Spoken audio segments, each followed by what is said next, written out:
O Saber Direito desta semana apresenta um curso de 5 aulas sobre direitos humanos. O foco é na pessoa com deficiência e a abordagem é de temas como família, casamento, união estável, moradia, curatela e tomada de decisão apoiada.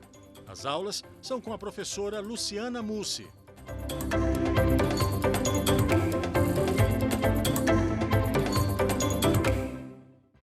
Olá, eu sou a professora Luciana Mussi e nesses próximos 5 encontros nós falaremos sobre a relação entre direito e deficiência. Deficiência é uma questão extremamente complexa que interessa a diferentes áreas do conhecimento e a diferentes áreas do próprio direito. Aqui, nesses 5 encontros, eu buscarei trabalhar algumas questões que são extremamente atuais e polêmicas, trazendo profundas transformações e impactos tanto na doutrina ou na teoria, como na jurisprudência e na própria legislação e, em especial, na vida de pessoas com deficiência. Nesse nosso primeiro encontro, eu me propus a trabalhar, a refletir sobre quem são as pessoas com deficiência. As pessoas com deficiência são consideradas juridicamente novos sujeitos de direito. Por que novos sujeitos de direito? Se as pessoas com deficiência existem há muitos e muitos anos, desde sempre. São considerados juridicamente novos sujeitos de direito porque a sua existência foi sempre invisibilizada. A conquista da cidadania, a conquista do direito a dizer sobre as suas condições, sobre a sua própria situação, sobre a sua própria vida, sobre os seus sentimentos, é recente. É uma conquista que tem pouco tempo e que ainda se encontra em processo de construção. A conquista da cidadania e da inclusão por pessoas com deficiência ainda é um processo em consolidação e em reconhecimento. E é por isso que eu me propus, então, a falar, dialogar com vocês sobre, neste primeiro encontro, as pessoas com deficiência. Primeiramente, eu gostaria de me desculpar com as pessoas com deficiência, porque eu não sei falar, me comunicar por meio de Libras. Mas eu também gostaria de me descrever para que as pessoas que têm baixa visão ou são cegas possam saber como eu sou.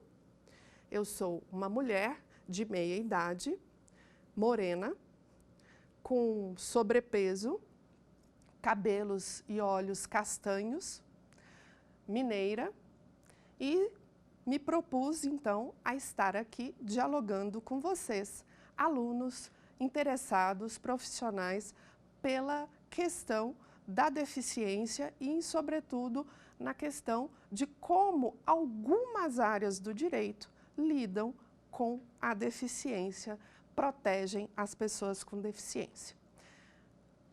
Primeiramente, eu gostaria de destacar que a assunção, ou seja, o reconhecimento das pessoas com deficiência como sujeitos de direito é algo recente. O tratamento historicamente atribuído, concedido às pessoas com deficiência, variou no espaço e no tempo. Depende da cultura, depende do momento histórico. Mas, de modo sintético e bem simplista, primeiramente, as pessoas com deficiência foram, inclusive, exterminadas. O filme 300, que teve a participação do ator brasileiro Rodrigo Santoro, ilustra essa questão. Depois, nós passamos a vivenciar uma inclusão caritativa ou pietativa. As pessoas com deficiência passaram a ser acolhidas por entidades religiosas ou por pessoas de uma forma a terem a sua existência garantida por intermédio da boa vontade de religiosos e pessoas comuns. Sobretudo após a Segunda Guerra Mundial, quando o número de pessoas com deficiência em razão da própria guerra, né, das bombas e de toda a tragédia que se deu, em especial na Segunda Guerra Mundial, nós passamos a ter um olhar um pouco mais detido sobre as pessoas com deficiência. Entretanto, podemos dizer que a sua inclusão e a sua atuação politicamente, ou seja, de modo autônomo, proativo, só passou a se dar a partir dos anos 60, quando estudantes na Inglaterra e nos Estados Unidos começaram a se mobilizar e a exigir um tratamento condizente com as suas necessidades e especificidades no tocante à educação que lhes era oferecida. No Brasil, as pessoas com deficiência passaram a se mobilizar de uma forma mais articulada, mais coletivamente engajada e organizada a partir dos anos 70. E essa mobilização, essa atuação que acabou culminando no lema "Nada sobre nós sem nós", ela começou a modificar essa forma de a sociedade, as famílias e o Estado enxergarem e se relacionarem com as pessoas com deficiência. Como eu disse, esse é um processo em construção. Esse é um percurso que ainda se encontra em consolidação e, portanto, goza de avanços e recuos. E, por isso, as pessoas com deficiência devem continuar atuando no sentido de buscarem garantir políticas públicas, leis e condições para que possam exercer plenamente a sua cidadania e terem a sua qualidade de vida e a sua boa vida que melhor lhes convier. Quando nós falamos, né, sobre o modo como, historicamente, as pessoas com deficiência vêm sendo encaradas, vivenciadas, relacionadas socialmente ao longo da história, nós estamos falando também de modelos de deficiência. Então, feito esse pequeno registro histórico, vocês podem encontrar na literatura, na própria internet, vários artigos sobre o processo histórico de tratamento dado pela sociedade, pelo Estado e pelas famílias às pessoas com deficiência. Esse tratamento, como eu disse, ele pode ser classificado, organizado em modelos de deficiência. Os modelos de deficiência refletem o modo como, historicamente, o Estado, a sociedade e as famílias lidam com as pessoas com deficiência. Um primeiro modelo que eu gostaria de destacar é o modelo caritativo. Ele reflete a ideia de piedade. A pessoa com deficiência, ela seria digna de pena.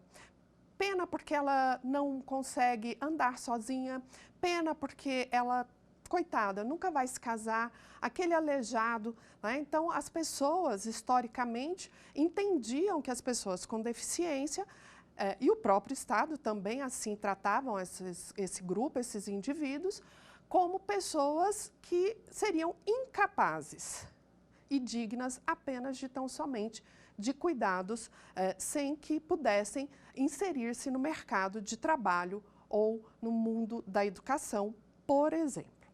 Então, a deficiência, dentro dessa perspectiva, se apresentava como uma tragédia pessoal que dizia respeito apenas e tão somente ao indivíduo. Um segundo modelo, muito presente, é o modelo biomédico ou apenas modelo médico.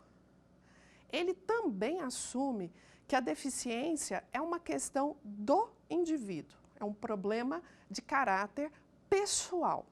E se associa à ideia de doença, a deficiência como sendo uma doença, como sendo gerada por uma doença. Então, a deficiência se apresenta como um impedimento físico, sensorial, psíquico, intelectual, que faz com que esse indivíduo não tenha condições de, por si só, de modo autônomo, gerir sua própria vida e promover sua própria saúde. Portanto, dentro desse modelo médico ou biomédico, a pessoa com deficiência, ela tem questões a serem corrigidas, a serem tratadas. Daí, órteses, próteses, óculos, lentes, dentre outras, cadeiras de roda, muletas, dentre outros equipamentos que objetivam corrigir ou auxiliar essas pessoas a virem se atuar e existir. Um terceiro modelo é o modelo social. Esse modelo foi introduzido pela Convenção sobre os Direitos das Pessoas com Deficiência, que eu vou chamar de CDPD. A CDPD, também chamada de Convenção de Nova York, foi uma convenção elaborada na ONU, pela ONU, com a ampla participação de pessoas com deficiência do mundo todo. Foi um processo de grande importância e que demonstra exatamente esse processo histórico de empoderamento, de cidadania, de inclusão, de autonomia das pessoas com deficiência que passam cada vez mais a atuar em prol dos seus direitos, das suas prerrogativas e da sua cidadania em sentido amplo. Então, o modelo biomédico que persistiu e ainda persiste, ele passou a ser substituído e, de certa forma, ele foi incorporado também ao modelo social ou, se quiserem, biopsicossocial, adotado pela Convenção, pela CDPD e também pela Lei Brasileira de Inclusão das Pessoas com Deficiência, também conhecida como Estatuto da Deficiência, das Pessoas com Deficiência.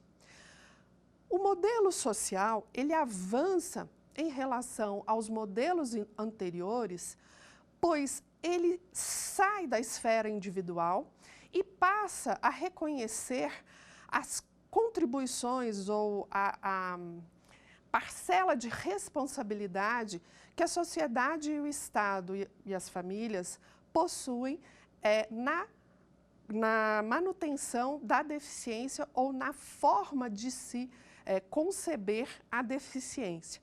A deficiência, então, deixa de ser um problema individual de cada um e passa a ser um problema coletivo, social ou uma questão coletiva, social, porque o modo como nós, família, sociedade, empresas e Estado lidamos com as pessoas com deficiência vai ser decisivo, será decisivo para que elas se incluam socialmente e vivam plenamente as suas vidas ou, de modo contrário, se mantenham invisíveis e à margem do processo produtivo, do processo educacional, do mundo do trabalho, do mundo da família, como nós buscaremos trabalhar nos nossos próximos encontros. O modelo social, então, ele não foi criado pela Convenção, ele já vinha sendo adotado pela OMS e pela própria ONU em outros instrumentos, mas ele foi consagrado na Convenção e, posteriormente, no Brasil, na Lei Brasileira de Inclusão. O modelo social, não raro, ele também é associado ou equiparado ao modelo de direitos humanos ou baseado em direitos. São modelos de lidar com a deficiência próximos, né? Por quê? porque buscam trabalhar a deficiência como uma questão coletiva, como uma questão social de maior ou menor inclusão. Entretanto, o modelo de direitos humanos, como o próprio nome já traz, ele foca muito mais na legislação, no reconhecimento, na inclusão por meio de normas jurídicas e de políticas públicas e não apenas por intermédio dessa responsabilização ou desse compartilhamento de responsabilidades que o modelo social traz, né? Mas eles não são antagônicos, eles são complementares e eles dialogam entre si. Porque se eu quero responsabilizar a sociedade pelo modo como as pessoas com deficiência encontram-se mais ou menos excluídas ou incluídas, eu tenho que reconhecer que uma forma importante de garantir a inclusão e, portanto, afastar a exclusão se faz por meio de políticas públicas, por meio de normas que não mudam a realidade, né? Não tem um caráter mágico, mas indiscutivelmente nos dão instrumentos para que nós possamos ser reconhecidos e possamos cobrar de quem nos deve, né, os nossos direitos.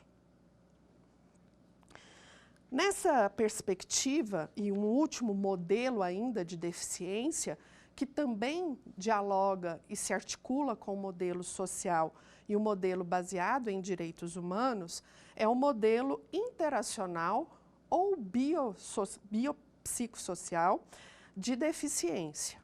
Aliás, né, o modelo biopsicossocial corresponde também ao modelo social de deficiência, mas a terminologia modelo biopsicossocial reforça que esse modelo leva em consideração, traz para análise, para reflexão, as dimensões físicas ou biológicas, psíquicas e sociais que nos informam, né? que nos condicionam. Nós, enquanto seres humanos com ou sem deficiência, nós somos compostos por corpo, mente e sociabilidade ou socialização.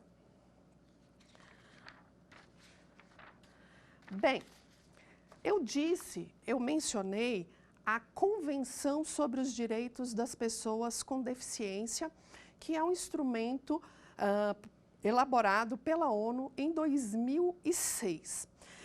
A convenção, ela trouxe uma mudança muito significativa no tocante ao modo como lidamos com a deficiência e as pessoas com deficiência. Ela foi recepcionada no direito brasileiro como emenda constitucional.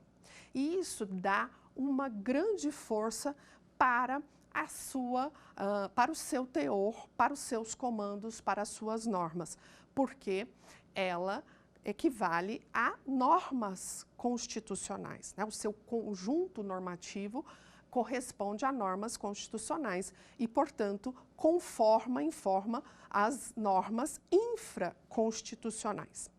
A convenção, ela foi regulamentada pela Lei Brasileira de inclusão da pessoa com deficiência ou Estatuto da Pessoa com Deficiência, que detalhou muitas das suas normativas, muitas das suas regras ou dos seus princípios que trazem direitos e deveres para pessoas com deficiência, familiares, Estado e pessoas de direito privado de modo geral. A partir da CDPD e da LBI, que são as siglas que eu utilizarei para me referir à Convenção e à Lei Brasileira de Inclusão, nós passamos a ter uma concepção de deficiência muito mais ampla do que tínhamos até então. Então, uma das conquistas dessas duas normas, que hoje compõem o que nós podemos chamar de um microsistema de direito das pessoas com deficiência, elas passam a conceber a deficiência de uma forma muito mais aberta e muito mais palatável para o acolhimento das deficiências e, ao mesmo tempo, ele é aberto, ele é amplo, de modo a possibilitar a sua atualização à medida em que a medicina, a genética, dentre outros campos do conhecimento, psicologia, psiquiatria, forem se transformando, forem atualizando e gerando novos conhecimentos sobre a deficiência. Bom, se hoje a deficiência é um conceito mais aberto, em evolução, em transformação, de acordo com evidências científicas, de acordo com instrumentos de verificação, de avaliação dessa deficiência, o que hoje nós podemos entender como deficiência? Quais são os tipos de deficiência que hoje são reconhecidos pelas mais diversas áreas do conhecimento, como educação, saúde e direito? É o que eu vou trabalhar no nosso próximo bloco de questões. Então, quais são os tipos de deficiência? Nós temos as deficiências físicas, que podem ser ilustradas por paraplegia, tetraplegia, o nanismo, que passou a ser considerado uma deficiência física. Nós temos amputação. Eu tenho aqui comigo uma pessoa que foi amputada. Eu tenho o prazer de estar trabalhando de modo surpreendente com pessoas com deficiência nesse exato momento, e uma delas é amputada. A paralisia cerebral também é um exemplo de deficiência física. Uma segunda modalidade de deficiência é a deficiência mental. E aqui eu gostaria de chamar a atenção de vocês para essa terminologia, que é uma inovação da Convenção. A Convenção denominou deficiência mental a deficiência que decorre de problemas de saúde mental, que também passou a ser chamada de deficiência psicossocial. Então, para que nós possamos avançar e fixar essa inovação introduzida pela Convenção, a deficiência mental, ela é uma consequência, ela é um prejuízo, ela é uma dificuldade decorrente de sequelas de transtornos mentais ou sofrimento psíquico, como a esquizofrenia, o transtorno bipolar, o que hoje nós chamamos de TEA, que é transtorno do espectro autista, dentre outras questões, como a depressão, para que nós possamos dar mais um exemplo e avançar. Então, eu quero, mais uma vez, destacar, chamar a atenção de vocês para essa inovação, porque essa inovação, ela ainda gera algumas confusões. Então, é o seguinte, nem toda pessoa que apresenta sofrimento psíquico ou transtorno mental é também uma pessoa com deficiência. Mas algumas pessoas que, em razão de falta de atendimento adequado em saúde, ou por outros, por cronificação do seu processo de adoecimento, pela exclusão, e vejam que aqui a gente une dois grupos de excluídos e, por conseguinte, de novos sujeitos de direito, as pessoas com deficiência em sentido estrito e as pessoas com sofrimento psíquico ou transtorno mental, também em sentido estrito. Então, muitas pessoas com transtornos mentais não são pessoas com deficiência, mas aquelas que, em razão de sequelas, consequências negativas, tiverem impedimento de longo prazo, em razão de uma série de barreiras, que eu vou mencionar daqui a pouquinho, podem também serem consideradas pessoas com deficiência. Nesse sentido, as pessoas que correspondem àquele grupo ou que se integram no grupo de pessoas com transtorno autista, ou do espectro autista, ou TEA, elas adquiriram expressamente o direito de serem consideradas pessoas com deficiência para fins de reclame ou de gozo ou de demandar direitos que são hoje assegurados às pessoas com deficiência. Então, a lei chamada de Berenice Piana, que é o nome dado em homenagem a uma pessoa que lutou para que essa lei fosse promulgada, que é a Lei 12.764 de 2012, ela garantiu expressamente que as pessoas com transtorno do espectro autista são consideradas como pessoas com deficiência para todos os efeitos legais.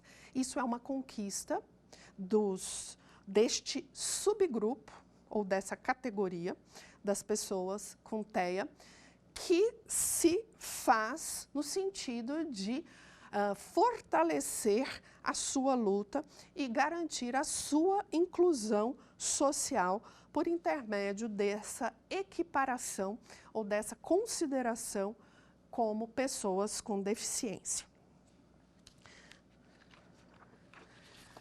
Uma outra inovação também trazida pela Convenção e pela Lei Brasileira de Inclusão é a alteração daquilo que nós chamávamos antes de déficit intelectual, ou, de uma forma pejorativa, né, mas historicamente explicável, retardo mental.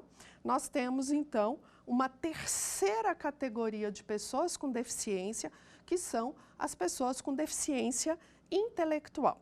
As deficiências intelectuais correspondem a déficits ou menos capacidade cognitiva que se apresentam, né, com impacto no autocuidado, na linguagem, na socialização e se manifestam até os 18 anos de idade, de modo mais tradicional, né? Então,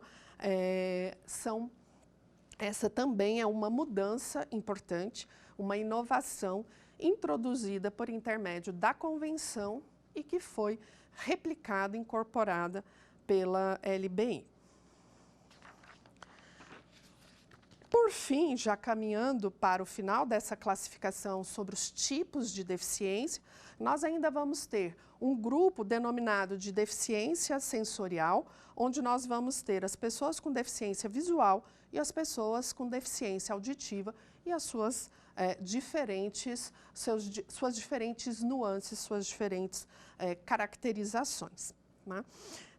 E, por fim, nós podemos ainda ter um último grupo, que é classificado como múltiplas deficiências. Então, uma pessoa com deficiência física também pode ter deficiência intelectual, deficiência mental, deficiência sensorial.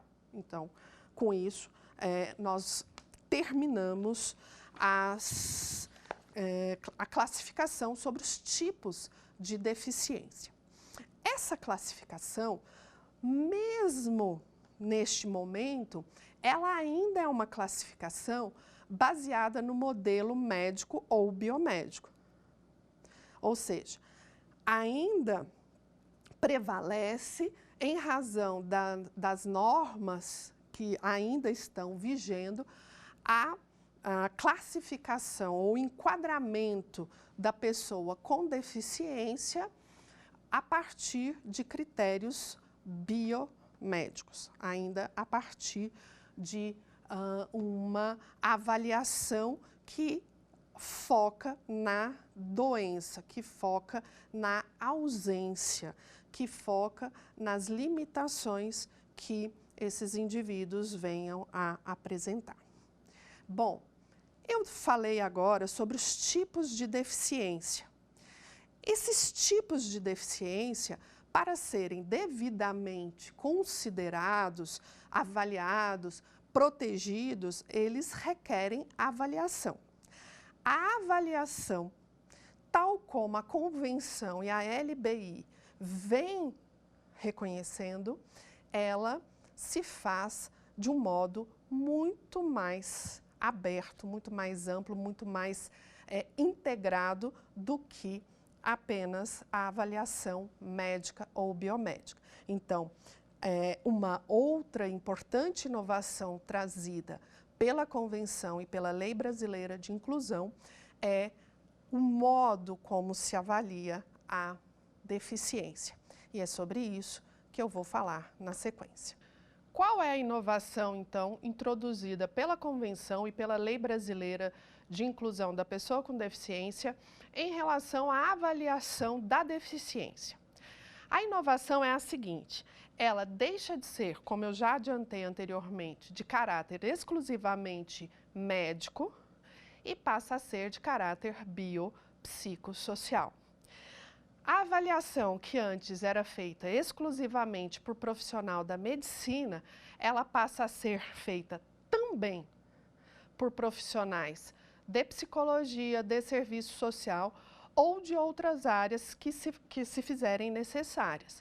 Por isso, então, essa avaliação passa a ser biopsicossocial, ela passa a ser necessariamente feita por equipe multiprofissional, composta por profissionais de pelo menos 2 áreas distintas, então, medicina e psicologia, medicina e serviço social, a título exemplificativo, e ela tem que ser feita de modo interdisciplinar, ou seja, esses profissionais devem dialogar e, se possível, produzir um relatório único em torno dessa deficiência, em torno do diagnóstico acerca dessa deficiência. Diante disso, então, a multiplicidade de dimensões a serem avaliadas foi ampliada. E aí são 4, essencialmente, as dimensões, e eu vou ler aqui para vocês. Deverão ser avaliados os impedimentos nas funções e nas estruturas do corpo. Então, são pernas, braços, visão, audição, os fatores socioambientais, psicológicos e pessoais. Essa pessoa vive num lugar que possibilita o seu desenvolvimento, ela tem acesso à rede de saneamento básico, ela tem acesso a escolas, ela está em depressão, ela tem autoestima, ela tem uma rede de apoio, família, amigos. Como são as condições pessoais, sociais dessa pessoa? A limitação no desempenho de atividade. Eu tenho baixa visão ou eu sou cego? Eu tenho um problema para me locomover ou eu sou tetraplégico? Eu tenho deficiência intelectual ou deficiência mental e isso impacta em quê? E, por fim, a restrição de participação. Porque, não raro, a exclusão se deve não à deficiência em si, mas o modo como essa pessoa é incorporada ou não à sua família, à sua comunidade, à sua sociedade. Bom, essa forma de se avaliar a deficiência, ela é extremamente inovadora. E ela objetiva trazer uma maior visão e uma visão integrada sobre essa deficiência, de modo a possibilitar ao máximo a inclusão social, econômica, educacional, profissional, amorosa da pessoa com deficiência. Bom, como isso se reflete na prática? Na prática, a Lei Brasileira de Inclusão exigiu e exige que o Poder Executivo crie um instrumento único para avaliar a deficiência. No momento, neste contexto, esse instrumento ainda está em processo de validação. Mas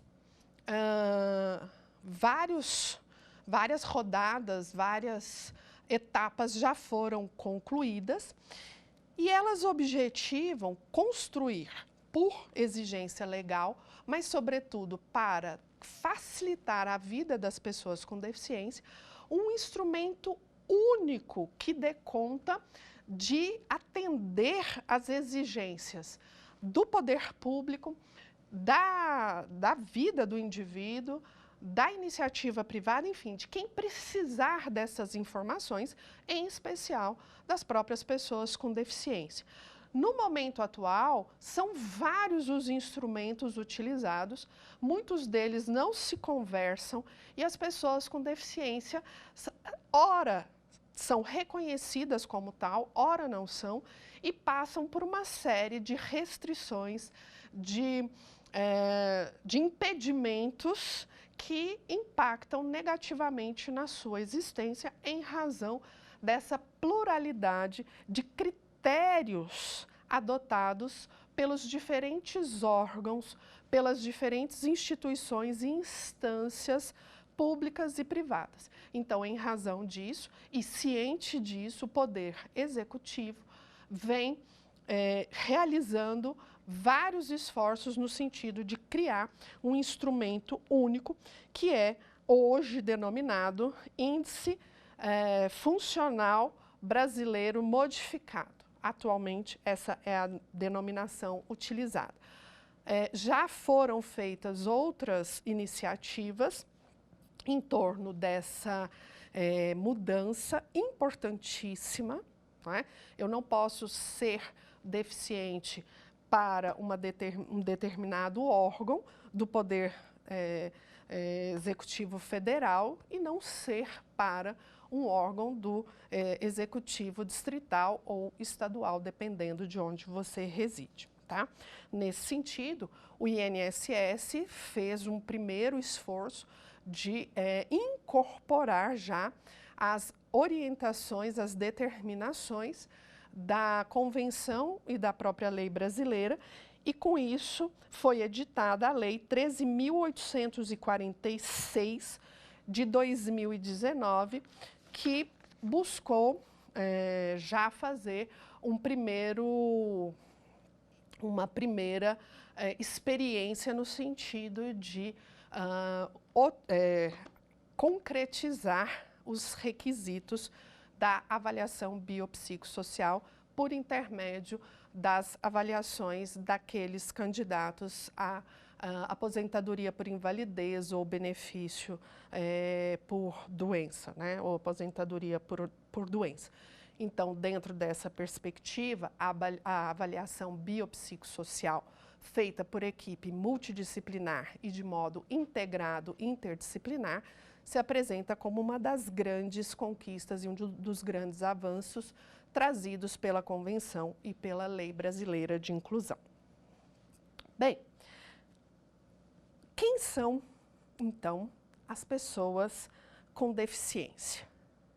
Eu falei aqui de tipos de deficiência, de avaliação de deficiência, de modelo de deficiência, mas a quem se dirige? A quem protege essa convenção? A quem protege essa lei? É o que eu vou trabalhar agora na sequência. Então, quem são as pessoas com deficiência? Aqui cabe uma pequena digressão de caráter linguístico. Tá? Em inglês, a convenção não fala em deficiência. A convenção fala em disability. É uma expressão que não tem correspondência em português, que equivaleria ao neologismo disabilidade, que é mais amplo que deficiência, né? Mas por questões de tradução, a disabilidade foi traduzida para o nosso idioma como deficiência. A disabilidade, então, por ser mais abrangente, possibilita, por exemplo, que nós tenhamos, ao lado das pessoas com deficiência, em sentido estrito, as pessoas com sofrimento psíquico ou transtornos mentais que tenham algum tipo de restrição em razão do próprio transtorno ou do próprio sofrimento, a título exemplificativo. Então, a conceituação de pessoas com deficiência no idioma original, no inglês, é de pessoas com disabilidades que incluem aqueles que têm restrições de longo termo. Então, aqui eu estou falando de disabilidade, que é mais amplo que deficiência, e eu estou falando de inclusão. Enquanto a lei brasileira, o próprio decreto legislativo 186 de 2008 e o decreto 6949 de 2009 e a lei brasileira de inclusão, que eu já mencionei, falam de pessoas com deficiência Ora, não são meras questões semânticas, são questões que impactam no maior ou menor número de pessoas reconhecidas como titulares desses direitos, como protegidas por essas normas. Feita essa digressão, repito, né, de caráter até mesmo linguístico, e eu peço desculpas, mas isso é de grande importância, porque mesmo com uma tradução mais restritiva, ainda assim o espectro, o grupo de pessoas com deficiência contemporaneamente no Brasil e no mundo se apresenta bem mais amplo do que historicamente vinha sendo entendido, vinha sendo vivenciado. Então vamos lá. Quem são então as pessoas com deficiência?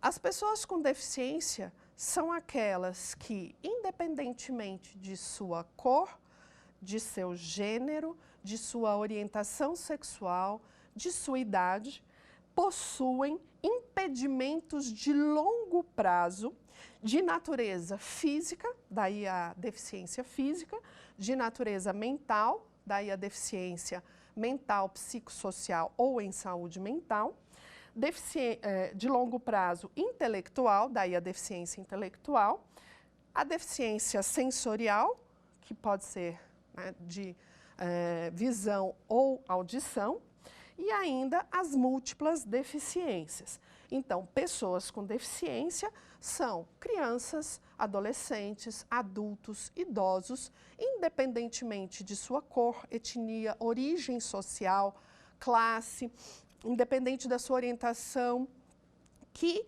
vivenciam barreiras há muito tempo, a longo tempo, né, a longo prazo.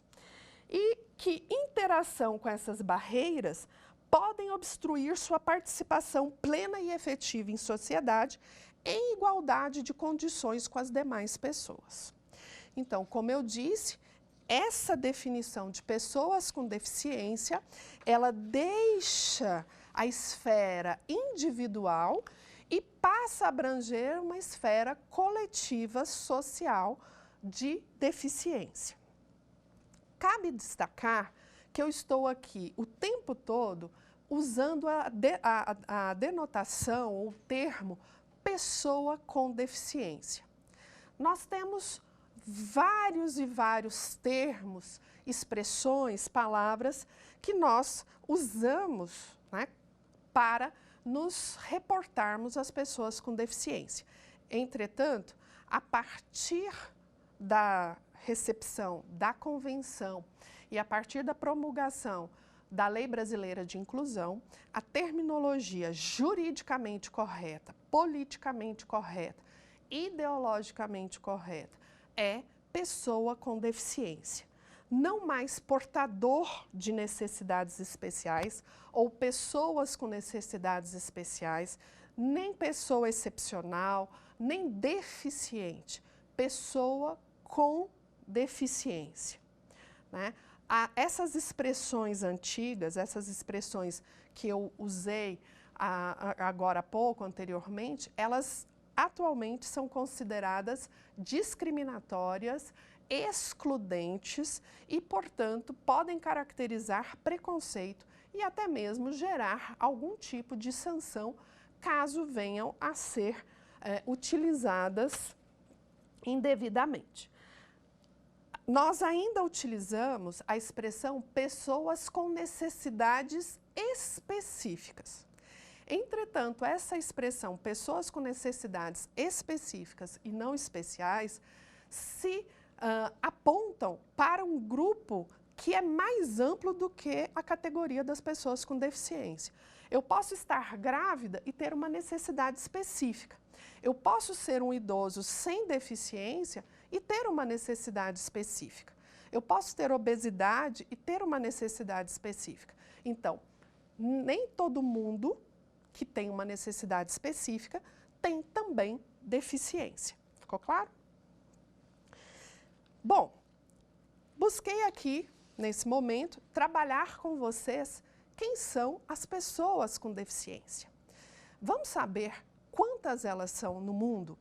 Porque nós, geralmente, também nos referimos às pessoas com deficiência como minorias. Mas essa expressão minorias não aponta para uma pequena quantidade de pessoas. Ela aponta para um menor poder político, econômico e social. Ela aponta para a exclusão a qual, reiteradamente, as pessoas com deficiência foram submetidas ao longo dos tempos, né, historicamente falando. De acordo com dados já não muito recentes, de 2012, no mundo nós tínhamos aproximadamente 15% da população apresentando algum tipo de deficiência. Naquele momento, esses 15% correspondiam a 1 bilhão de pessoas em todo o mundo com deficiência. E no Brasil, quantos são? Os dados também não são muito atuais, mas eu acho que os números nos ajudam a ter uma dimensão da importância de se implementar políticas públicas voltadas para o asseguramento dos direitos das pessoas com deficiência. Quantas são, então, as pessoas com deficiência no Brasil, segundo os dados do IBGE de 2010, ou seja, não são muito recentes? Aproximadamente, o Brasil conta com 24% da sua população com algum tipo de deficiência. Esses números são atuais, de dezembro do ano passado, de dezembro de 2020. 20% da nossa população no final de 2020 equivale a 50.983.365 brasileiros com algum tipo de deficiência. Ou seja, nós temos um número bastante significativo de pessoas que podem ser inseridas neste universo e que também fazem jus aos direitos e garantias trazidos pela Convenção e pela Lei Brasileira de Inclusão da Pessoa com Deficiência. Bem, caminhando já para o final da nossa primeira conversa, eu gostaria então de falar sobre discriminação. Eu gostaria de falar sobre barreiras atitudinais. Muitas vezes, as barreiras são atitudinais, são os nossos preconceitos, são as nossas resistências, os nossos medos que impedem ou dificultam a inclusão de pessoas com deficiência. Nesse sentido, então, a própria caridade, que é vista como algo bem positivo na nossa sociedade, pode gerar barreiras também para a inclusão de pessoas com deficiência. A convenção, então, ela dispõe sobre a discriminação por motivo de deficiência. Existem várias formas de discriminação racial, em razão de gênero, em razão de orientação sexual. Aqui, o nosso foco é falar sobre a discriminação por motivo de deficiência. E a Convenção define o que caracteriza a discriminação por motivo de deficiência. E é claro que a discriminação que está em questão é a discriminação negativa, porque nós temos no campo das políticas públicas ações afirmativas que objetivam mais do que nunca a inclusão das pessoas com deficiência. Então, a discriminação por motivo de deficiência é uma discriminação negativa que dificulta ou impede a sua inserção social, familiar, no mundo do trabalho, no mundo da educação, no mundo da cultura ou em qualquer dimensão que essa pessoa pretenda ou vislumbre se inserir. Nessa linha, então, nós vamos falar de um preconceito, de uma discriminação que é denominada de capacitismo. Você sabe o que é capacitismo? O capacitismo é uma atitude negativa que coloca em dúvida, coloca em questão, diminui a competência, a capacidade de pessoas com deficiência para a existência ou para a realização de atividades. Então, se eu tenho um colega que apresenta algum tipo de deficiência, eu vou desqualificar o seu trabalho, eu vou desqualificar a sua fala, porque ele apresenta uma deficiência. A nossa sociedade, a sociedade capitalista, a sociedade brasileira de modo geral, é uma sociedade que é pautada pelo capacitismo. E isso deve ser revisto pela nossa cultura, pela nossa sociedade. Vamos ao nosso quiz?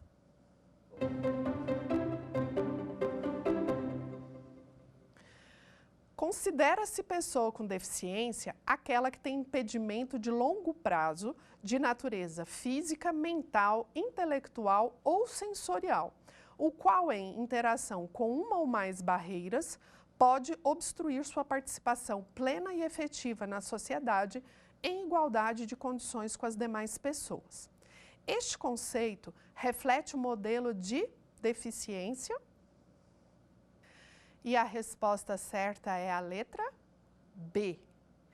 Este modelo de deficiência, que foi introduzido pela Convenção e foi reafirmado pela Lei Brasileira de Inclusão, apresenta a concepção biopsicossocial ou social de deficiência.